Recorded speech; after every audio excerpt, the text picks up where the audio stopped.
1. 프롤로그. 서울 강동구 암사동의 한 25평 아파트. 1990년대에 지어진 이 낡은 아파트는 70세 박영수 명의로 되어 있었다. 영수는 40년간 중소기업 공장에서 야간 근무를 하며 뼈를 깎는 절약으로 이 집을 장만했다. 그의 아내 김순자는 동네 마트에서 계산원으로 일하며 가게를 보탰다. 두 사람은 평생을 허리띠 졸라매며 살아온 전형적인 서민층 부부였다. 그들의 외아들 정우는 34세로 대학 졸업 후 중견기업 영업사원으로 일하고 있었다. 연봉 4천만 원의 평범한 직장인인 그는 5년 전 29세에 미영과 결혼했다. 미영은 패션 브랜드 매장에서 점장으로 일하며 연봉 3천만 원을 받는 워킹맘이었다. 겉보기엔 평범한 맞벌이 부부처럼 보였지만 이들 부부에게는 치명적인 결함이 있었다. 바로 부모를 당연한 육아 도우미로 생각하는 뻔뻔함이었다. 결혼 초기부터 이들 부부는 전세금 마련을 핑계로 시댁에 들어왔다. 처음엔 1, 2년만 얹혀 살겠다고 했지만 어느새 5년이 흘렀다. 그 사이 7살 딸 지우와 5살 아들 준호까지 낳았다. 아이들이 생기면서 이들의 뻔뻔함은 극에 달했다. 육아는 당연히 할머니 몫이고 자신들은 돈만 벌어오면 된다는 식이었다. 더 가관인 것은 집안일까지 모두 시어머니에게 떠넘겼다는 점이다. 70세가 넘은 순자는 새벽 5시면 어김없이 일어나 아들 집으로 향했다. 자신의 집에서 아들 집까지는 지하철로 40분 거리. 추운 겨울이든 무더운 여름이든 상관없이 매일같이 이 길을 오갔다. 손주들의 아침 준비부터 시작해서 유치원 등원, 집안 청소, 빨래, 장보기, 저녁 준비까지 모든 것이 그녀의 몫이었다. 심지어 주말에도 쉴 틈이 없었다. 아들 부부가 데이트를 한다며 아이들을 맡겼기 때문이다. 이런 상황에서도 며느리 미영의 태도는 가히 충격적이었다. 감사하기는커녕 시어머니가 해주는 모든 것을 당연하게 여겼다. 오히려 트집을 잡고 불평하기 일쟁였다. 반찬이 짜다, 아이들이 안 먹는다, 청소가 깨끗하지 않다며 온갖 잔소리를 늘어놓았다. 그러면서도 친구들 앞에서는 시어머니 자랑을 하며 자신이 얼마나 편하게 사는지 뽐냈다. 아들 정우는 어떨까? 그는 어머니의 희생을 당연시 여기는 전형적인 마마보이였다. 퇴근 후에도 육아나 집안일에는 손끝 하나 까딱하지 않았다. 소파에 누워 휴대폰만 들여다보거나 TV를 보며 시간을 보냈다. 어머니가 힘들다고 호소해도 오히려 짜증을 냈다. 애 맡길 데가 없으니 참으라는 식이었다. 2. 며느리의 극한 착취. 새벽 5시 반 김순자는 어김없이 알람 소리에 눈을 떴다. 70세의 나이에도 하루도 빠짐없이 이 시간에 일어나는 것이 이미 5년째 반복되는 일상이었다. 무릎과 허리에 쑤시는 통증을 억지로 참으며 침대에서 일어났다. 옆에서 자고 있는 남편을 깨우지 않으려고 조심스럽게 움직였다. 영수는 밤늦게 들어와 이제 막 깊은 잠에 빠져 있었다. 간단히 세수를 하고 어제 미리 준비해둔 옷을 입었다. 겨울용 패딩을 입고 목도리를 둘렀다. 12월의 새벽 공기는 뼛속까지 차가웠다. 70세의 몸으로는 이 추위가 견디기 힘들었지만 손주들이 기다리고 있었다. 가방에는 아이들이 좋아하는 과일과 간식을 챙겼다. 자신의 용돈을 아껴가며 사온 것들이었다. 지하철역까지 걸어가는 15분이 그녀에게는 고역이었다. 무릎 연골이 다 닳아서 계단을 오르내릴 때마다 극심한 통증이 찾아왔다. 지하철 안에서는 자리에 앉기 위해 일찍 나서는 것이었다. 40분간의 지하철 여행은 그나마 휴식 시간이었다. 창밖을 바라보며 오늘은 또 어떤 일들이 기다리고 있을까 생각했다. 아들 집에 도착하면 현관문 비밀번호를 눌러 들어갔다. 신발을 벗고 조심스럽게 안으로 들어서면 거실에는 어제 먹다 남긴 과자 부스러기와 장난감들이 어지럽게 널려 있었다. 아들 부부는 저녁을 먹고 나면 설거지 하나 하지 않고 그대로 잠자리에 들었다. 설거지는 물론이고 아이들이 흘린 음식물과 우유까지 그대로 방치되어 있었다. 순자는 한숨을 쉬며 청소부터 시작했다. 바닥에 흩어진 장난감을 정리하고 거실과 주방을 쓸고 닦았다. 싱크대에 쌓인 그릇들을 설거지하고 빨래를 돌렸다.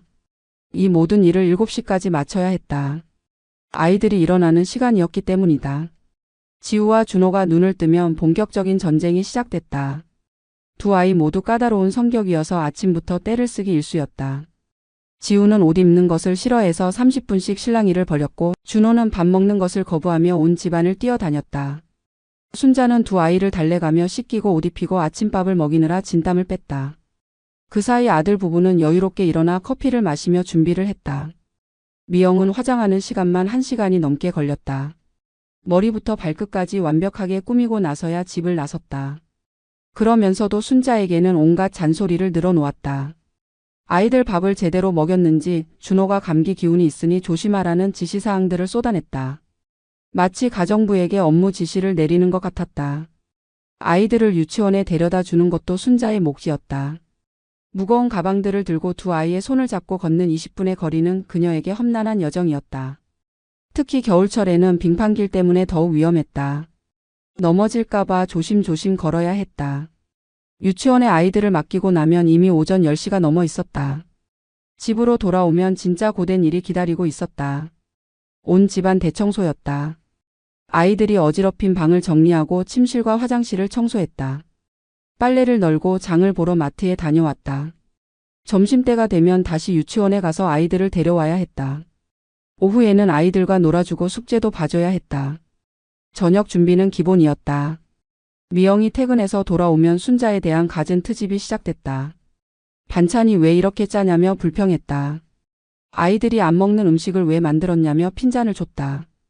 청소가 제대로 안 됐다며 이곳저곳을 지적했다. 심지어 아이들이 TV를 너무 많이 봤다며 육아 방식까지 간섭했다. 순자는 이 모든 말들을 고개를 숙이고 들어야 했다. 더 가관인 것은 미영이 친구들과 통화할 때였다. 시어머니가 모든 것을 다 해주니까 얼마나 편한지 자랑하는 것이었다. 다른 사람들은 애 키우느라 힘든데 자신은 시어머니 덕분에 여유롭게 산다며 으쓱했다. 마치 순자를 자신의 소유물처럼 여기는 것 같았다. 그러면서도 정작 순자에게는 고마워하는 기색 하나 없었다. 주말이면 상황은 더욱 극악이 됐다. 아들 부부는 데이트를 한다며 아이들을 맡겼다. 토요일 아침부터 일요일 저녁까지 꼬박 이틀 동안 아이들을 돌봐야 했다. 집에서 잠까지 자며 24시간 육아를 해야 했다. 70세의 몸으로는 감당하기 어려운 일이었다. 특히 밤에 아이들이 보챌 때는 정말 힘들었다.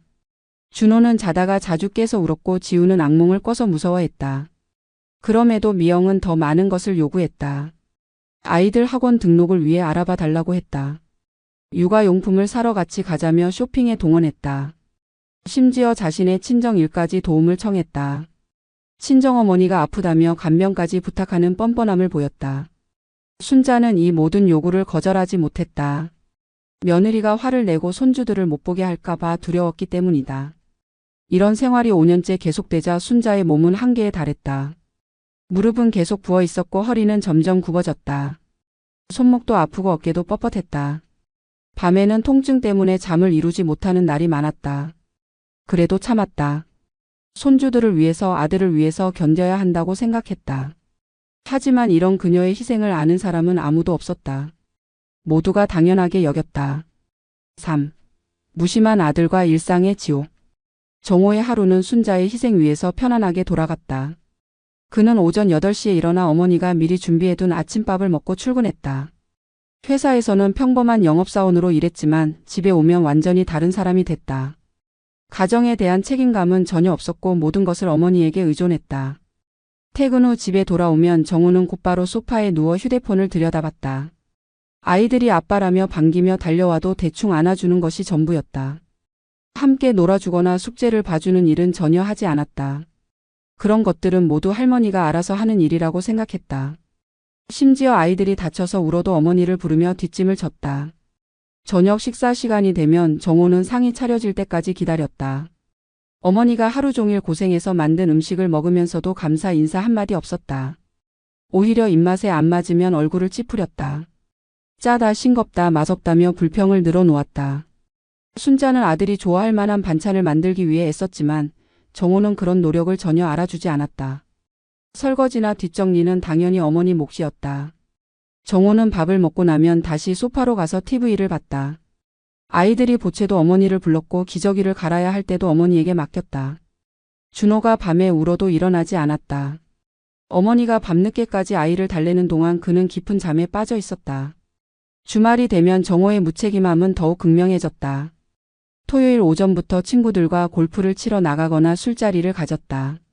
가족과 함께 보내는 시간은 거의 없었다. 아이들이 아빠와 놀고 싶다며 조르면 귀찮다는 표정을 지었다. 공원에 가자고 하면 피곤하다며 거절했다.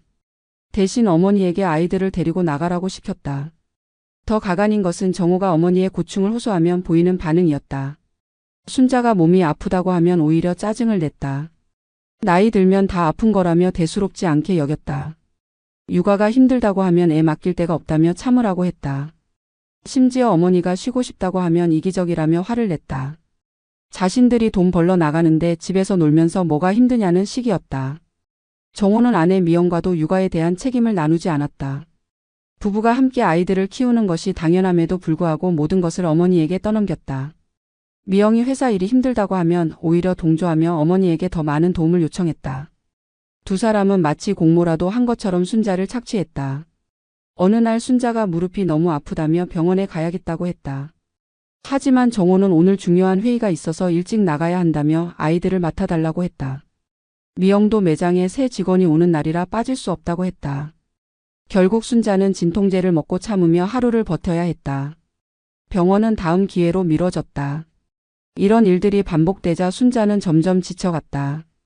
가끔 남편 영수에게 하소연을 했지만 영수는 주로 야간 근무를 해서 집에 없는 시간이 많았다.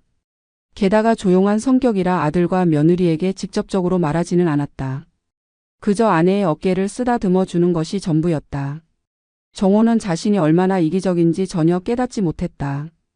친구들과의 술자리에서는 오히려 자신이 효자인 것처럼 자랑했다. 어머니와 함께 살면서 용돈도 드리고 있다며 으쓱했다. 실제로는 집세도 내지 않고 모든 생활비를 부모에게 의존하면서도 말이다. 어머니가 해주는 모든 일들을 당연한 것으로 여겼다. 심지어 정호는 어머니가 아프면 오히려 불편해했다. 감기에 걸려서 아이들을 못 봐주면 짜증을 냈다. 병원에 가야 한다며 하루 쉬겠다고 하면 눈치를 줬다. 어머니의 건강보다는 자신들의 편의가 우선이었다. 이런 아들의 태도를 보며 순자는 마음이 무너져갔다. 아이들도 점점 할머니를 당연하게 여기기 시작했다. 엄마 아빠보다 할머니와 더 많은 시간을 보내면서도 할머니의 수고를 알아주지 않았다. 뭔가 마음에 안 들면 할머니에게 짜증을 냈고 떼를 썼다. 부모들이 할머니를 대하는 모습을 보고 배운 것이었다. 이런 상황에서 정호는 심지어 더 많은 것을 요구하기 시작했다. 둘째 아이를 더 낳고 싶다며 어머니에게 의견을 물었다. 물론 아이를 키우는 것은 어머니 몫이 될 것이 뻔했다. 순자는 기가 막혔지만 반대 의견을 말할 수 없었다. 아들이 화를 낼까봐 두려웠기 때문이다. 이렇게 5년이라는 시간 동안 정호는 아버지로서, 남편으로서, 아들로서의 책임을 전혀 지지 않았다. 모든 것을 어머니에게 의존하면서도 감사할 줄 모르는 철없는 어른이었다. 그리고 이런 그의 무책임한 태도는 곧 큰 대가를 치르게 될 것이었다. 4. 분노의 폭발점. 박영수는 40년간 성실하게 살아온 과묵한 남자였다. 중소기업 공장에서 야간 근무를 하며 가족을 부양해왔다. 말수가 적고 감정 표현을 잘하지 않는 전형적인 기성세대 남성이었다. 하지만 그의 속에는 아내를 향한 깊은 사랑과 가족에 대한 책임감이 자리 잡고 있었다. 그리고 지금 그 마음속에 억눌러왔던 분노가 끓어오르고 있었다. 매일 밤 집에 돌아오면 영수는 아내의 지친 모습을 봐야 했다. 70세의 나이에도 새벽부터 밤까지 쉴 틈 없이 일하는 아내를 보며 가슴이 미어졌다. 순자의 무릎은 날이 갈수록 더 심하게 부어올랐고 허리는 점점 더 굽어갔다. 손목과 어깨도 아파서 밤에 잠을 설치는 날이 많아졌다. 그럼에도 다음 날이면 어김없이 새벽에 일어나 아들 집으로 향하는 아내를 보며 영수는 속이 타들어갔다. 영수는 가끔 아들에게 어머니를 너무 부려먹는다고 조심스럽게 말했다. 하지만 정호는 귓등으로 흘려들었다. 오히려 아버지더러 이해해달라며 애 맡길 데가 없다고 했다. 며느리 미영은 더했다. 시어머니가 직접 손주를 돌봐주는 게 얼마나 좋은 일이냐며 되려 고마워하라는 식이었다. 그들에게 순자는 그저 무료 가정부일 뿐이었다. 결정적인 순간은 어느 추운 12월 저녁이었다. 영수는 야간 근무를 마치고 새벽 6시에 집으로 돌아왔다. 평소보다 일찍 끝난 것이었다. 집 앞 아파트 단지에서 영수는 충격적인 장면을 목격했다. 며느리 미영이 시어머니에게 무거운 장바구니 2개와 빨래 바구니를 건네며 뭔가 지시를 내리고 있었다. 거리가 멀어서 정확한 말은 들리지 않았지만 미영의 표정과 몸짓에서 그것이 명령하는 것임을 알 수 있었다.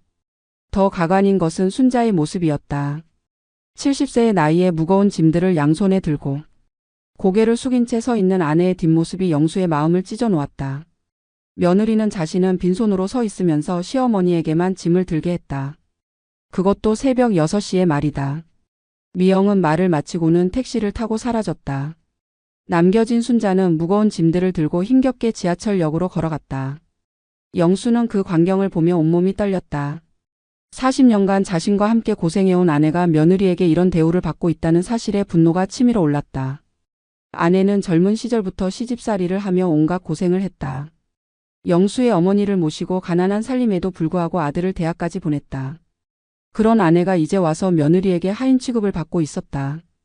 그날 밤 영수는 아내와 진솔한 대화를 나눴다. 순자는 처음에는 괜찮다며 넘어가려 했지만 남편의 간곡한 설득에 마음을 열었다. 그동안 참아왔던 모든 것들을 털어놓았다.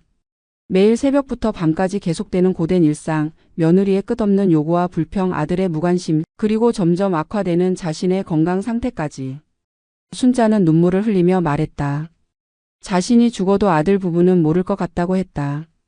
병원에 가고 싶어도 갈 수 없고 하루라도 쉬고 싶어도 쉴 수 없다고 토로했다. 손주들은 사랑스럽지만 이렇게 계속 혹사당하며 사는 것이 맞는지 모르겠다고 했다. 영수는 아내의 이야기를 들으며 주먹을 불끈 쥐었다.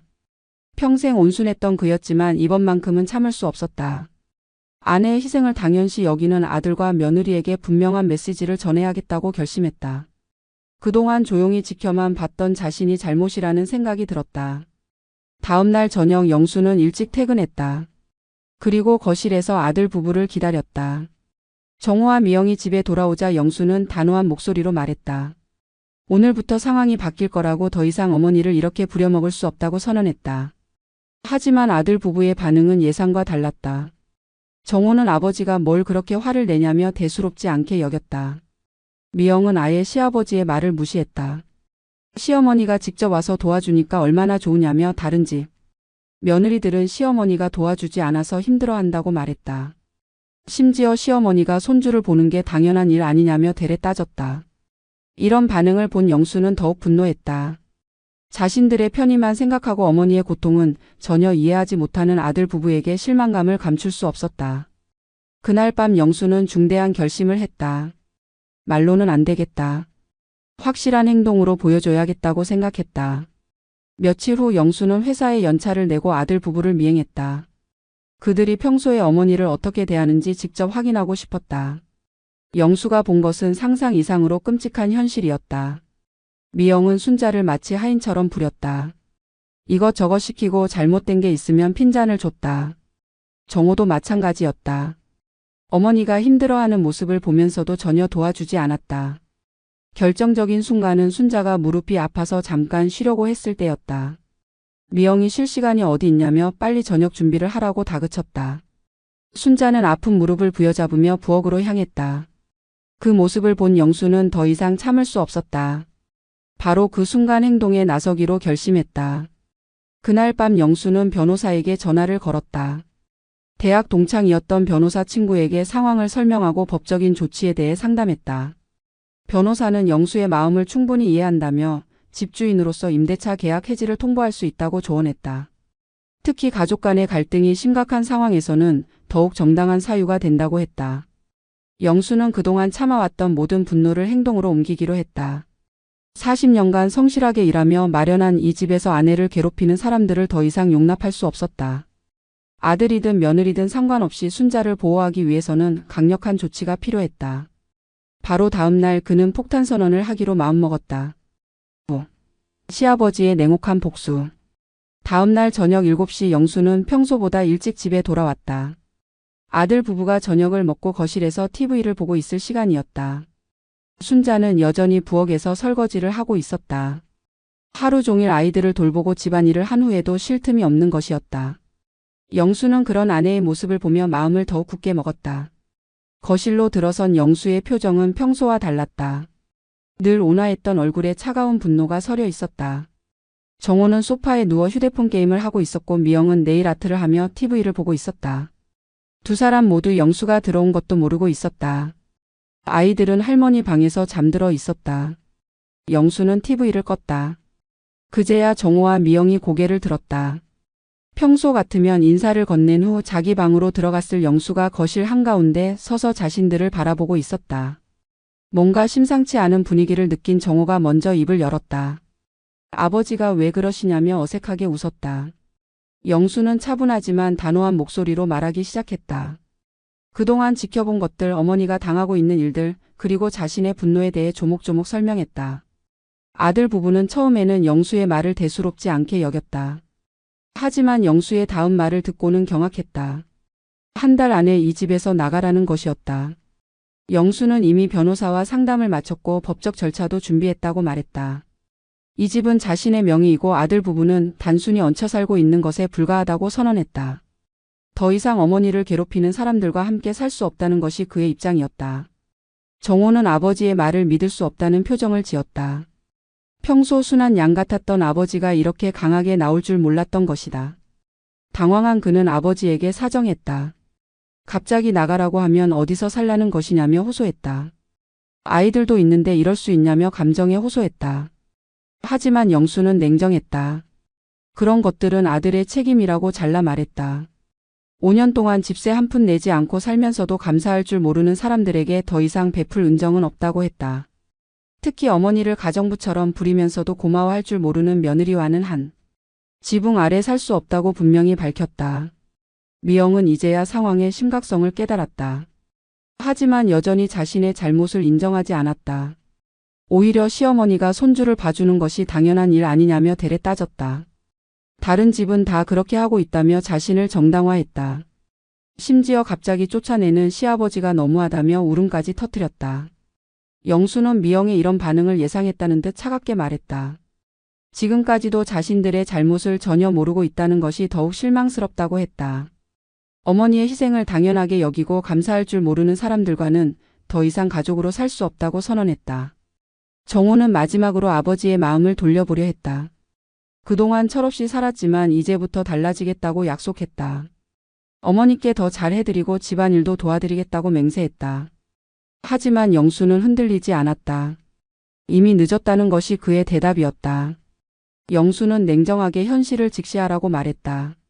5년 동안 무료로 집을 제공받고 육아와 집안일까지 모두 어머니에게 맡겨놓고 편하게 살았으면서도 한 번도 감사하지 않았다고 지적했다. 그런 사람들이 하루아침에 바뀔 거라고 믿을 수 없다는 것이었다. 다음 날부터 영수는 본격적인 행동에 나섰다. 변호사를 통해 정식으로 임대차 해지 통보서를 작성했다. 법적 근거를 명확히 하여 아들 부부가 법적으로 대응할 여지를 차단했다. 동시에 이사 날짜를 못 박았다. 정확히 30일 후까지 모든 짐을 정리하고 나가야 한다는 것이었다.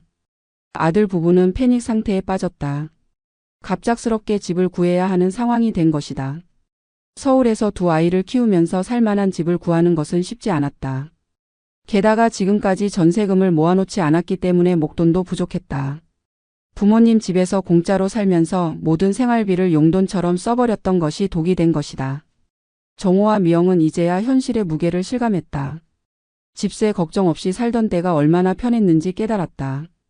아이들 돌봄을 모두 할머니에게 맡기고 자신들은 직장 일에만 집중할 수 있었던 것이 얼마나 큰 특혜였는지 알게 됐다.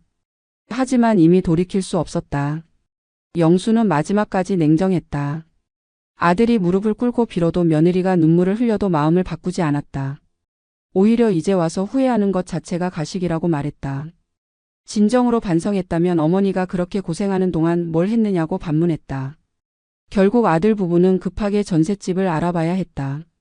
조건에 맞는 집을 찾기 어려워 결국 월세로 타협해야 했다. 지금까지 무료로 살던 것에서 갑자기 월 100만 원의 월세를 내야 하는 상황이 된 것이다. 게다가 보증금도 상당한 액수가 필요했다. 친정과 처가의 돈을 빌려야 하는 처지가 됐다. 30일이라는 시간은 금세 지나갔다. 아들 부부는 정말로 집을 나가야 했다. 이사 준비를 하면서도 여전히 영수가 마음을 바꿔주길 기대했지만 그의 의지는 단단했다. 마지막 날까지도 타협이나 협상의 여지를 주지 않았다. 이사차가 도착하고 짐을 실어 나르는 동안에도 영수는 한마디 말을 건네지 않았다. 6. 뒤늦은 깨달음과 고난의 시작. 이사를 나간 첫날부터 정호와 미영에게는 충격적인 현실이 기다리고 있었다. 그동안 할머니가 해주던 모든 일들을 직접 해야 하는 상황이 된 것이다. 새벽 6시에 지우와 준호가 동시에 깨어나 보채기 시작했다. 평소라면 할머니가 달래주고 아침 준비를 해줬을 텐데 이제는 아무도 없었다. 미영은 평소 8시까지 잠을 자던 습관 때문에 새벽에 일어나는 것 자체가 고역이었다. 아이들은 배가 고프다며 울어댔고 기저귀도 갈아달라며 보챘다. 정호는 회사에 늦을까봐 서둘러 준비하느라 아이들은 전혀 돌보지 않았다. 결국 모든 것이 미영 혼자의 몫이 됐다. 아침 준비는 생각보다 훨씬 복잡했다. 두 아이의 옷을 입히고 세수시키고 아침밥을 먹이는 일이 이렇게 힘들 줄 몰랐다. 특히 준호는 밥 먹기를 거부하며 온 집안을 뛰어다녔다. 지우는 유치원에 입고 갈 옷이 마음에 안 든다며 떼를 썼다. 평소 할머니가 얼마나 잘 달래주었는지 이제야 깨달았다. 유치원 등원도 문제였다. 두 아이를 데리고 20분 거리를 걸어가는 것이 이렇게 힘든 일인 줄 몰랐다. 지우는 가방이 무겁다며 엄마가 들어달라고 했고 준우는 걷기 싫다며 안아달라고 보챘다. 미영은 회사 출근 시간에 맞춰 서둘러야 했는데 아이들 때문에 계속 지체됐다. 회사에 도착해서도 마음이 편하지 않았다. 아이들이 유치원에서 잘 지내고 있는지 점심은 제대로 먹었는지 걱정이 됐다. 평소 할머니가 모든 것을 알아서 해주니까 이런 걱정을 할 필요가 없었는데 이제는 모든 것이 자신의 책임이 됐다. 오후 3시 유치원에서 전화가 왔다. 준호가 열이 나서 빨리 데려가야 한다는 것이었다. 미영은 당황했다. 평소라면 할머니가 바로 달려가서 아이를 데려왔을 텐데 이제는 자신이 직접 가야 했다. 상사에게 사정을 설명하고 조퇴를 해야 했다.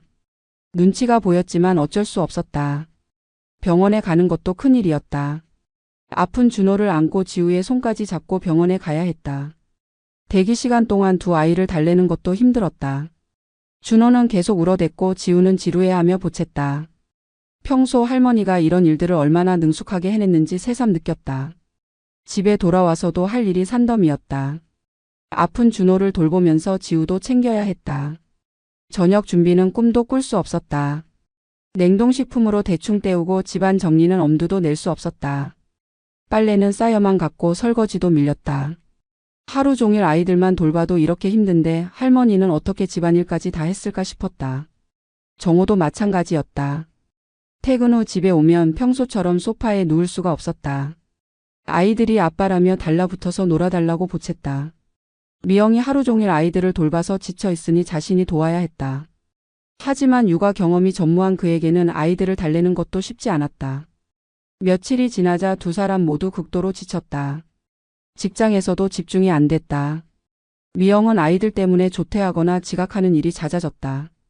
상사의 눈치를 보며 일해야 하는 상황이 됐다. 정호도 마찬가지였다. 밤에 아이들 때문에 잠을 제대로 못 자서 회사에서 졸았다. 특히 주말이 지옥이었다. 평소라면 할머니가 아이들을 돌봐주니까 데이트도 하고 휴식도 취할 수 있었는데 이제는 24시간 아이들과 붙어 있어야 했다. 잠깐 마트에 가는 것조차 두 아이를 데리고 가야 했다. 쇼핑이나 외식은 꿈도 꿀 수 없었다. 경제적 부담도 만만치 않았다. 월세 100만 원의 관리비까지 합치면 매달 120만 원의 고정비가 나갔다. 게다가 이제는 육아도우미를 쓸 수밖에 없어서 월 80만 원의 추가 비용이 발생했다. 평소 부모님 집에서 무료로 살 때와는 완전히 다른 현실이었다. 아이들도 할머니를 그리워했다. 지우는 할머니가 언제 오냐며 계속 물어봤고 준호는 할머니가 만들어준 음식을 찾았다. 엄마 아빠가 해주는 밥은 맛없다며 투정 부렸다. 아이들까지 스트레스를 받으니 육아는 더욱 어려워졌다. 한 달이 지나자 정호와 미영은 완전히 지쳐버렸다. 이혼을 생각할 정도로 서로에게 짜증을 냈다. 육아와 집안일을 둘러싸고 매일 싸웠다. 왜 내가 안 하냐 나만 힘들다며 서로를 탓했다. 평소 할머니가 모든 것을 해주니까 몰랐던 육아의 현실을 뼈저리게 느꼈다. 특히 미영은 자신이 얼마나 이기적이었는지 깨달았다. 시어머니가 해주던 모든 일들의 소중함을 이제야 알게 됐다. 새벽부터 밤까지 쉴 틈 없이 일하시던 그 모습이 얼마나 대단했는지 실감했다. 그런데 자신은 그동안 감사하기는커녕 불평만 늘어놓았다. 정호도 마찬가지였다. 어머니의 희생을 당연시 여겼던 자신이 부끄러웠다. 70세의 나이에도 손주들을 위해 모든 것을 해주셨는데 자신은 고마워할 줄도 몰랐다. 심지어 어머니가 힘들다고 하시면 짜증까지 냈던 자신이 한심했다. 두 달이 지나자 더 이상 버틸 수가 없었다. 육아도우미 비용도 부담스러웠고 직장에서의 눈치도 한계에 달했다. 무엇보다 아이들이 할머니를 너무 그리워해서 보기가 안쓰러웠다. 결국 미영이 먼저 시어머니께 전화를 걸기로 했다. 그동안의 잘못을 인정하고 용서를 구하기 위해서였다. 7. 용서와 화해의 시작. 3개월이 지난 어느 봄날 오후 미영은 떨리는 손으로 시어머니의 전화번호를 눌렀다. 그동안 수없이 눌러보려다가 포기했던 번호였다. 전화를 받을까 끊어버릴까 하는 걱정이 앞섰다. 하지만 더 이상 미룰 수는 없었다. 아이들도 자신들도 한계에 다다른 상황이었다. 몇 번의 신호음 후에 익숙한 목소리가 들렸다. 순자의 목소리는 예전과 달리 조심스러웠다. 며느리에게서 온 전화가 의외였던 것이다. 미영은 목이 메어 한참을 말하지 못했다. 그동안 시어머니에게 얼마나 못되게 굴었는지, 얼마나 당연하게 여겼는지 떠올리니 말문이 막혔다. 미영은 눈물을 흘리며 그동안의 잘못을 인정했다. 시어머니의 희생을 당연시 여겼던 것, 감사할 줄 몰랐던 것, 심지어 불평까지 했던 모든 것들을 사과했다. 이제야 육아와 살림이 얼마나 힘든 일인지 깨달았다고 했다. 시어머니가 70세의 나이에도 매일같이 해주셨던 일들이 얼마나 소중한 것이었는지 뼈저리게 느꼈다고 했다. 순자는 며느리의 사과를 들으며 복잡한 감정을 느꼈다. 그동안 쌓였던 서운함과 상처가 하루아침에 사라지지는 않았다. 하지만 며느리가 진심으로 반성하고 있다는 것을 느낄 수 있었다. 무엇보다 손주들이 걱정됐다. 아이들이 어떻게 지내고 있는지 잘 먹고 있는지 궁금했다. 미영은 아이들이 할머니를 얼마나 그리워하는지 말했다. 지우는 할머니가 언제 오냐며 매일 물어보고 준호는 할머니표 음식을 찾는다고 했다. 자신들이 아무리 노력해도 할머니를 대신할 수는 없었다. 아이들에게는 할머니가 필요하다고 솔직히 털어놓았다. 순자의 마음이 조금씩 누그러졌다. 손주들을 향한 사랑은 변하지 않았기 때문이다. 하지만 다시 예전처럼 될 수는 없다는 것을 분명히 했다. 자신도 이제 나이가 들어서 예전만큼 할 수는 없다고 했다. 만약 도움을 주더라도 조건이 있을 거라고 말했다. 정호도 전화를 바꿔받았다. 아들 역시 눈물을 흘리며 어머니께 사과했다. 그동안 어머니의 희생을 당연시 여겼던 자신이 잘못이었다고 인정했다. 육아와 집안일이 얼마나 힘든 일인지 직접 경험해보고 나서야 깨달았다고 했다.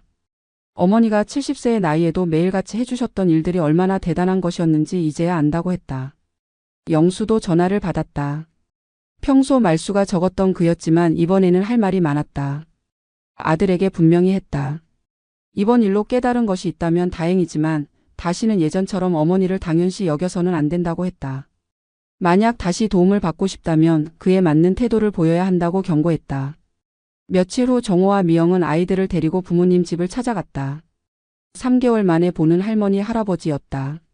아이들은 할머니를 보자마자 달려들어 안겼다. 지우는 할머니가 보고 싶었다며 울음을 터뜨렸고 준호는 할머니 품에서 떨어지려 하지 않았다. 순자도 손주들을 보니 마음이 애틋했다. 3개월 사이에 아이들이 많이 자란 것 같았다. 하지만 예전보다 야위어 보이는 것이 마음에 걸렸다. 며느리와 아들이 육아에 서툴러서 아이들이 제대로 챙김을 받지 못한 것 같았다. 정호와 미영은 진심으로 사과했다. 그동안의 잘못된 행동들을 구체적으로 인정하고 용서를 구했다. 특히 미영은 시어머니 앞에서 무릎을 꿇고 눈물을 흘렸다. 그동안 얼마나 이기적이었는지 시어머니를 얼마나 힘들게 했는지 깨달았다고 했다. 하지만 영수와 순자는 쉽게 용서해주지 않았다. 말로만 하는 사과가 아니라 행동으로 보여야 한다고 했다. 진정으로 반성했다면 앞으로의 행동이 달라져야 한다는 것이었다. 당장 다시 예전처럼 도와달라고 할 수는 없다고 분명히 했다. 그 대신 조건부로 제한적인 도움은 줄 수 있다고 했다. 일주일에 2~3번 오후 시간에만 아이들을 봐줄 수 있다고 했다. 하지만 아침부터 저녁까지 모든 것을 맡기는 것은 불가능하다고 선을 그었다. 자신들도 나이가 들어서 체력에 한계가 있다는 것을 인정해달라고 했다. 또한 집안일은 절대 해주지 않겠다고 못 박았다. 청소, 빨래, 요리 등은 모두 아들 부부가 직접 해야 한다고 했다. 육아 도움만 부분적으로 줄 뿐 가정부 역할은 하지 않겠다는 입장을 분명히 했다. 경제적인 부분에서도 변화가 있었다. 그동안 순자가 자신의 용돈으로 아이들 간식이나 용품을 사줬는데 이제는 그런 것들도 부모가 직접 부담해야 한다고 했다. 할머니의 호의에 기대지 말고 부모로서의 책임을 다하라는 것이었다. 정호와 미영은 이 모든 조건을 받아들였다. 이미 3개월 동안 혼자서 육아와 살림을 해보니 부분적인 도움이라도 얼마나 소중한지 알았기 때문이다. 게다가 아이들이 할머니를 얼마나 좋아하는지 보니 완전히 단절할 수는 없었다.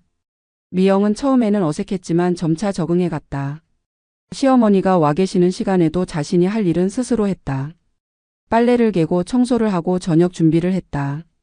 시어머니께 의존하지 않고 독립적으로 살림을 꾸려나가는 법을 배웠다. 정호도 달라졌다. 퇴근 후에는 아이들과 시간을 보내고 주말에는 아내와 함께 집안일을 분담했다. 예전처럼 모든 것을 어머니에게 맡기지 않고 아버지로서의 역할을 하려고 노력했다. 몇 달 후 미영은 시어머니께 진심 어린 감사 인사를 전했다. 그동안의 희생에 대해 진정으로 고마워했다. 그리고 자신이 얼마나 철없었는지 다시 한번 사과했다. 순자는 며느리의 변한 모습을 보며 조금씩 마음을 열어갔다. 정호도 어머니께 매달 용돈을 드리기 시작했다. 그동안 집세도 내지 않고 살면서 부모님께 폐를 끼쳤다는 것을 깨달았기 때문이다. 비록 많은 금액은 아니었지만 감사의 마음을 표현하는 것이었다. 영수는 이런 변화를 지켜보며 만족했다. 강력한 조치를 취한 것이 옳았다는 생각이 들었다.